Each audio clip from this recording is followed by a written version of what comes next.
Well, tonight on the podcast, ladies and gentlemen, the Democrats. You know, when Black Americans speak about reparations and the Democrats play games like they do in California, and you know the Democrat Party has the same ideology no matter where they're in the country. But we have a story, ladies and gentlemen, out of New York City. You know, that's one of the hot spots for the migrant crisis. Well, the New York City Homeless Services is now paying migrants $4,000 to move out of shelters. Ones who have children or ones who are pregnant. Don't believe me? Check it out. New York City Department of Homeless Services is offering up to $4,000 to migrant families with children and pregnant women who are currently residing in a city shelter. It's called the Asylum Move Out Assistance Program, a pilot program that began last December, helping asylum seekers transition from a shelter to permanent housing. So far, 150 families have benefited from the program. We've done 150 families starting about 7 months ago.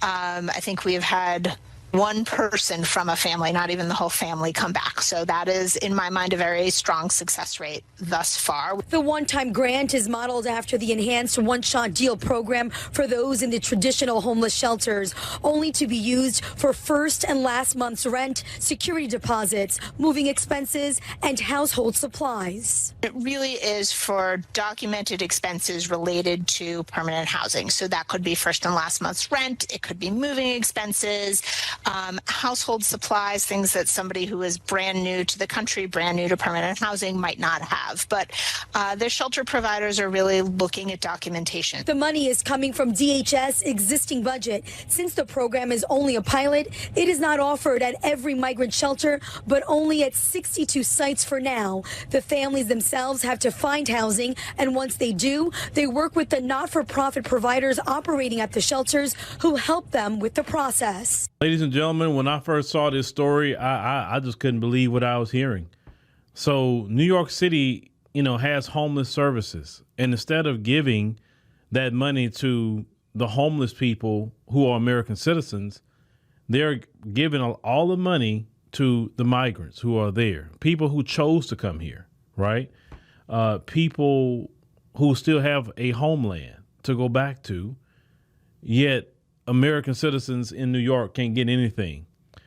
And then you want us to go in November and go vote the Democrats back in the office? What, so we can get more of this, what you saw in this video, times 2, times 10? Because we know the Biden-Harris administration's policy has been an open border policy.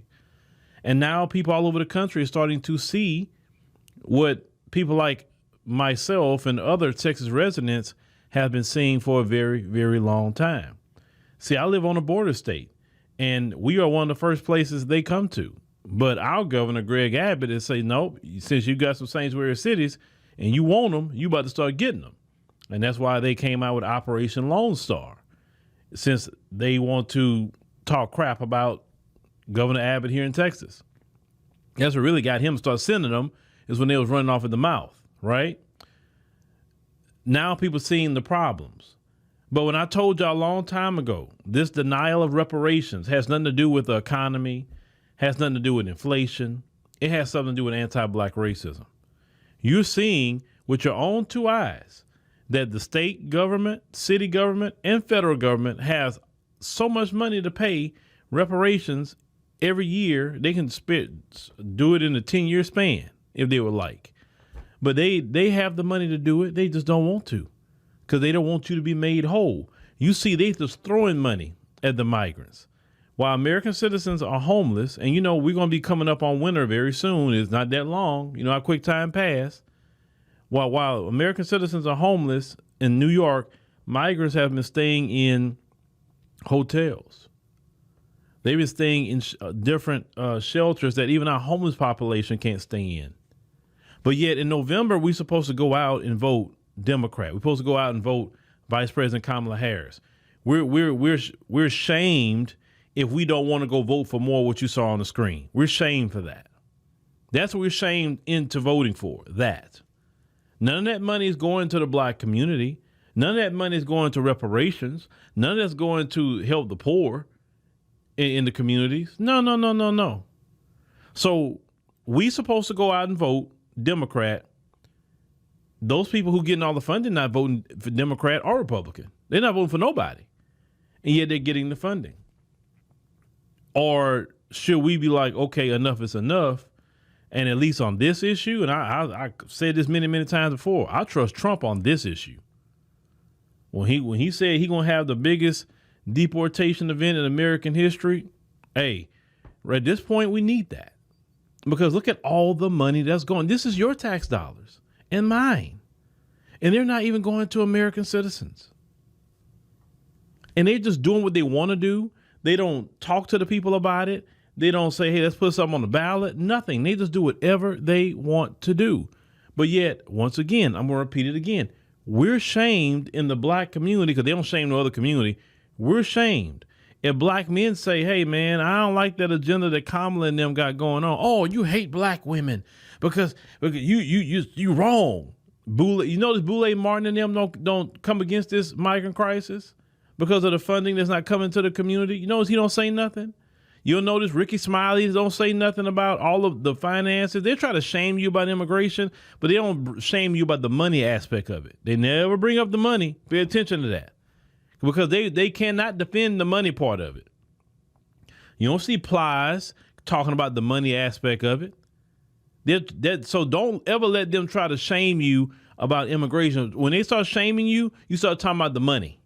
You say, okay, so you think that's right, that $4,000 are going to people each, and yet black Americans can't get anything on top of what you saw in New York about the EBT they're getting, the cash they're getting a month, the free hotel. Think about it. What if we all had free places to stay, free food? What if we had that, right? But if black Americans even try to get some food stamps, you call lazy. If you want to get some Section 8, you call lazy. That's why when I seen this migrant crisis, my message to black people, get every government program that you are eligible to get. And get it all times 10. And I also want y'all to notice something too, black America. Where the folks at? Where they at? Now, when we talk about reparations, they always talk about why I gotta pay. I ain't had nothing to do with it. Well, why don't you ain't questioning about all this money going out with the migrants? Why don't you say that? Why you gotta pay? That's your tax dollars. The same tax dollars you complain about reparations. I want y'all to notice that. The folks are complaining about migrants, but they're not really homing in on the dollar amount like they do when we talk about reparations. They talk about it's going to break the country. It's going to cause inflation. It's going to cause division. But look how the money they spend on the migrants. Where's the division? Where's the inflation? You notice that? No inflation, no division. I have to pay. I had nothing to do with it. You had nothing to do with the migrants either. Nothing. You had nothing to do with that. Yeah, you don't say nothing. And that's why I say that any of them that speak against reparations is based on anti-black racism. They hate black Americans so much. They don't want you to have a dime. They rather the migrants get it than black Americans who actually deserve the money. But how you going to sit up here and tell black Americans, shame black Americans, go vote Democrat when that's what we're voting for? Like I told y'all the other day on African Diaspora, I'm not going out and voting for my collective demise. I'm not voting for that. Now, some people are silly and they will do that. You have the silly among us. But if you are a person with common sense, you will not go out and vote for your demise. You won't do it. That's something you will not do because you're too smart for that. You're too smart. We need to keep talking about reparations and keep pointing. Like I said, the good thing is, this is a good thing about the migrant crisis, though. It's a good thing. All the money we see they spent, all the figures they talking about it, then we can easily say, hey, that same amount of money you spent on the migrants, that's going to start reparations. That $400 billion the federal government spending a year on migrants, that could be reparations for the next 10 years. $400 billion a year for the next 10 years. That could be reparations right there for the people that's owed for the building of this nation, for slavery. And you got to keep hammering home about reparations and point to the money they spending on the migrants. Point to that. And then also, you got to point to the Democrats. and look at yourself in the mirror and say, are you going to continue to give them power so they can keep funding them and you wither on the vine? Because black community is withering on the vine. You're withering on the vine, and yet they're getting provided for. I'm sorry. I'm not voting to give everything to someone else. I'm voting for myself, my community, and what we can get. So please, think about your collective survival, Black America. Think about that. All that shaming they try to do and all that mess about who cares about their shaming. There are people that think the folks going to take care of them for some reason. I don't know why. But those of us who are smart, those of us who understand, those of us who know the game, that know the deal, we can't vote for these people in November. Lord, no. From the top of the ticket all the way down to local, we can't do that. And if you do that, then, like I said, I won't say much or nothing about it, the migrant crisis no more. I act like Boulay Martin and them, get silent about it, because at that point, I'm going to say that's what you wanted. That's what you wanted because you went voted for that. You understand? But hopefully more of us understand what's going on, and hopefully more of us won't go vote for our collective demise as Black Americans, because it's not even about, y'all always saying the statement, you're being replaced. You're not being replaced. You're being destroyed. Because they're doing it through resources, and they're doing it through economics, choking you out. Seeing more and more people, wake up to the fact of some of the stuff that we see going on right now, and that's good. But will enough of us wake up to this? Will enough of us wake up to say, hey, man, it's about the survival of our children, because the Democrats have thrown you away. Let's call it what it is. The Democrats are done with Black people. I realized that a few days ago. They're done. And that's why they're not discussing nothing about reparations. They're not discussing police brutality. They're not discussing anything about Black people. Have you noticed that? They are not even messing with you. They're prioritizing the migrants because they have moved on from Black people. And that's okay. That's a good thing they moved on, because when they move on, it's actually going to let you wake up. Unfortunately, some of us not waking up enough, but you better get it together. Think about not only yourself, but think about your children. Because if you don't think about your children when you're not here anymore, they're gonna be down bad. And when they look back in history, they're gonna have to point blame at you and say, hey man, they had an opportunity to do something about this or turn this around. But yet they were sitting up here on some first Black woman stuff, and the lady didn't even prioritize Black people, don't even mention Black people, wasn't even doing nothing for Black people, right? She openly said she was going to do for migrants, openly said she was going to do for other groups, but not us. And yet you still voted for her anyway? A woman that won't even say she's Black?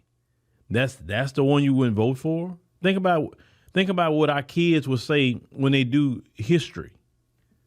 What would they say about the 2024 election? That's why you better think about self-preservation. That is the key word. Self-preservation, self, taking care of self, doing for self. We can't worry about other groups or nothing else, because them other groups not worried about us. They don't care. I don't want nothing to happen to my children. You understand? Nothing at all. So I'm not going to sit up here and vote for my own collective demise. I'm not doing it. It's just not happening. And I can't wait to go vote.